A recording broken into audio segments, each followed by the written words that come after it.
আসসালামু আলাইকুম বন্ধুরা, কেমন আছেন? আশা করি ভালো আছেন। সকল সমালোচনা গুড়িয়ে দিয়ে বাংলাদেশের দাপুটে জয়। বাংলাদেশের 2 ওপেনিং 10 উইকেটের ব্যবধানে আমেরিকাকে হারিয়ে দিয়েছে। যদিও বাংলাদেশ টিম সিরিজ খুইয়েছে, তারপরেও একটা আশার আলো হলো বাংলাদেশের দাপুটে জয়। বাংলাদেশের ওপেনিং জুটি ফর্মে আসা এবং মুস্তাফিজুর রহমানের দুর্দান্ত বোলিং। মুস্তাফিজুর রহমান কিনা 10 রানের বিনিময়ে উইকেট নিয়েছেন 6টি, যেটা তার বোলিং ফিগারের বেস্ট বোলিং।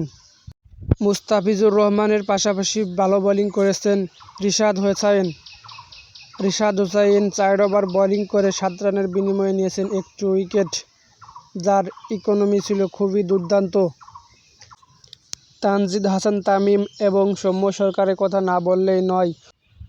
ওপেনিং জুটিতে এই দুইজন দুর্দান্ত বোলিং করেছেন, যার কারণেই সহজ জয় বাংলাদেশের।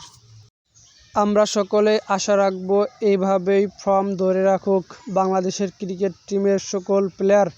সকলে ভালো থাকবেন, সুস্থ থাকবেন।